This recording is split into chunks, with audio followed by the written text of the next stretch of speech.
Halo Sobat Bonsai, Assalamualaikum warahmatullahi wabarakatuh.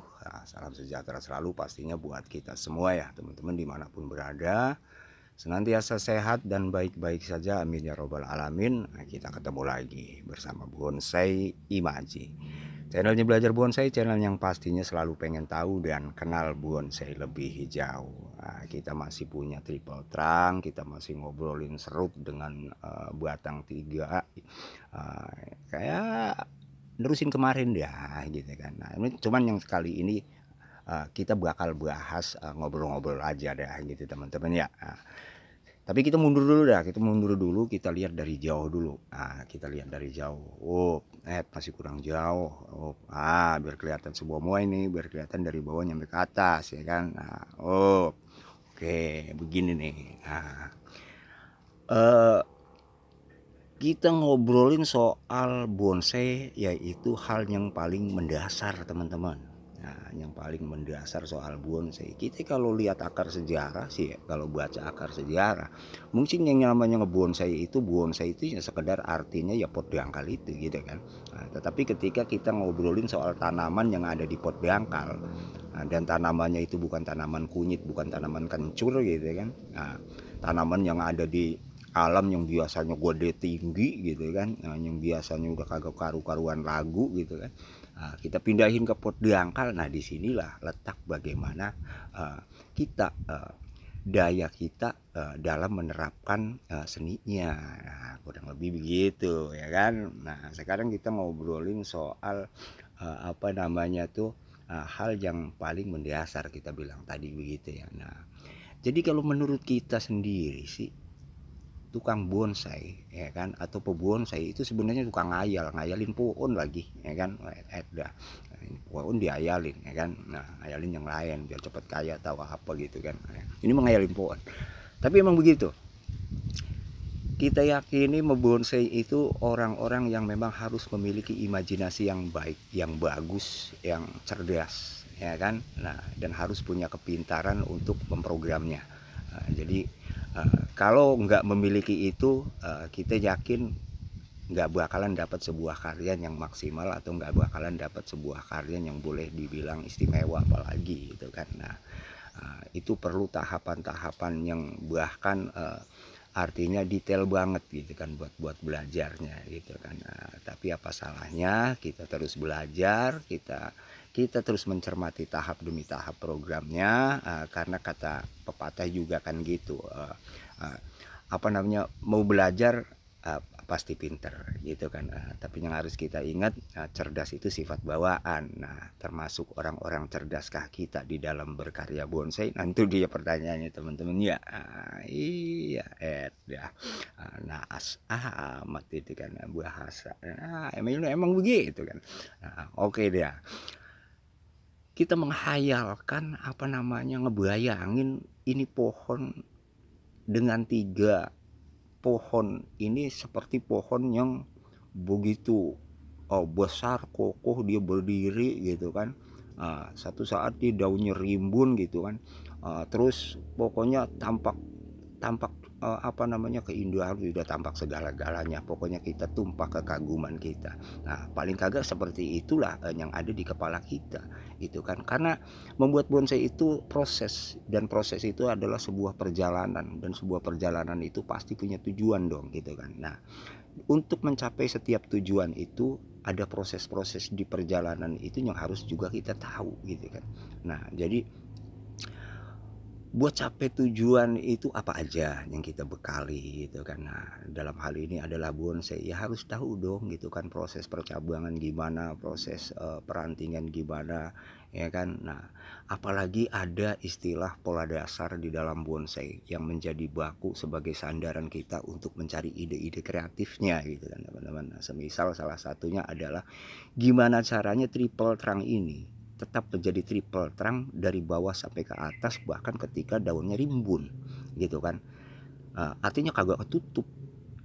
Gitu udah kurang lebih. Kalau ketutup nantinya udah kayak pohon pohon besanggul gitu kan, udah kayak apa namanya, kojek gitu, permen, udah kayak permen kojek, udah kayak permen bola gitu kan.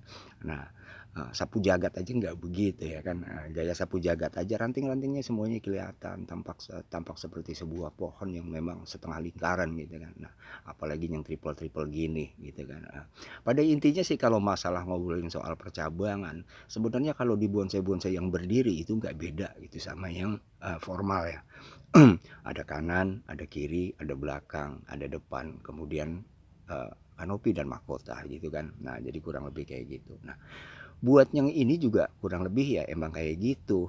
Jadi dari bawah nyampe ke atas bagaimana caranya biar dia kelihatan tetap sebagai pohon yang ada 3 begitu teman-teman. Ya udah pasti kita harus mengatur perantingan-perantingan di mana perantingan-perantingan itu nantinya bakal tumbuh daun, ya kan? Nah, begitu. Nah, itulah makanya ada istilah dimensi. Nah, ada istilah dimensi. Kemudian dimensi itulah yang akan menunjukkan bahwa dari bawah sampai ke atas nih pohon ada 3, ada batangnya, ada batang utamanya, ada cabang-cabangnya, dan ada keseimbangan percabangannya. Itu di bonsai.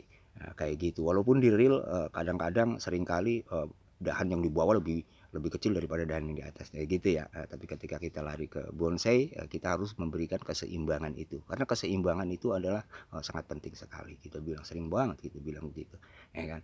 Nah, kemudian untuk jarak rentang.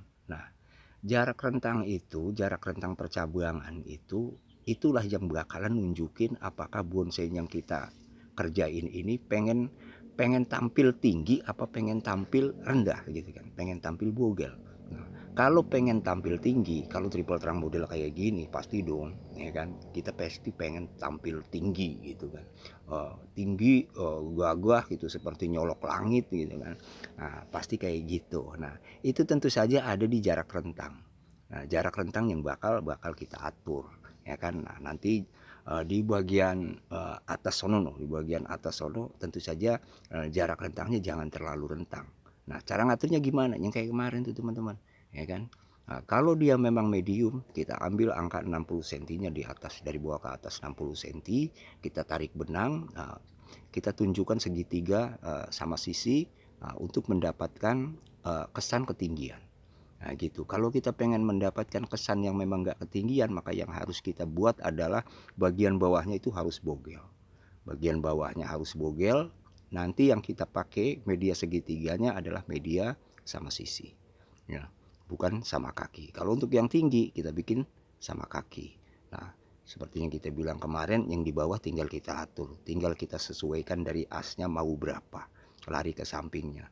Nah, namanya juga sama kaki, kakinya doang yang sama, yang di bawah penyesuaian. Nah, kurang lebih begitu. Nah, terus lagi setelah kita ngatur itu yang namanya dimensi daripada bentuk-bentuk percabangan-percabangannya, nanti ada dinamika teman-teman. Nah, kemiringan itulah yang kita maksud yang dinamain dinamika. Sanggul-sanggul, katakanlah sanggul-sanggul kalau kita bikin bonsai taman mah gitu ya. Cuman bedanya kalau di bonsai taman itu kan nggak mikirin anak ranting cucu ranting, apalagi sampai ke cicit ranting gitu kan. Dia mah asal begitu keluar cabang udah kita bunderin kan gitu. Di bonsai kan nggak begitu. Ada yang harus kita atur, cabang, anak cabang, ranting, anak ranting, cucu ranting, cicit ranting yang akan melebatkan daun, yang punya tugas melebatkan daun. Nanti kalau kita yang kita pakai cicit ranting, nanti itu tuh akan seperti ini, ya. Kalau kita pakai cucu ranting tuh nggak bisa seperti ini, tetap akan datar gitu kan. Nah, yang akan kita pakai itu cucu rantingnya kita naikin gitu. Nah, nanti yang melebatkan daun adalah cicit ranting di setiap ketiak daun, apalagi dia serut gitu kan. Serut di setiap ketiak itu keluar cabang, teman-teman. Nah, gitu kan. Makanya serut itu sebenarnya kalau menurut kita sih ideal banget. Anatominya tuh ideal banget, walaupun memang kesulitannya di anatomi dahan yang sejajar, bahkan kadang-kadang satu sisi gitu kan. Itu kesulitannya, tapi kelebihannya setiap ketiak dia pasti keluar cabang. Itu artinya di serut ini nggak sulit untuk merimbunkan daun. Dan yang paling penting adalah bagaimana sebuah cabang pohon ketika dia dipenuhi daun, terlihat ranting-rantingnya yang ramai, yang seakan-akan kompak ya, yang terlihat rapih, teratur di situ udah seninya. Oke deh, itu doang tuh teman-teman yang kita obrolin, kita ngobrol doang sih kali ini gitu kan. Mudah-mudahan apa yang kita obrolin bisa jadi sandaran, bisa jadi modal imajinasi kita sendiri yang pastinya khususnya, dan juga bisa bermanfaat buat teman-teman juga ya kan. Nah, udah itu aja. Mudah-mudahan obrolan kita, sekali lagi kita nggak maksud menggurui, kita cuma belajar bareng, kita berbagi apa yang kita tahu gitu ya teman-teman ya. Nah, klik dah ya kan, like dah, subscribe dah channel kita, klik juga loncengnya biar kita tetap tahu video-video kita dari kita yang bakalan kita bahas bareng-bareng. Sekali lagi bersama Bonsai Imaji, kita berkarya dan berimajinasi. Assalamualaikum warahmatullahi wabarakatuh.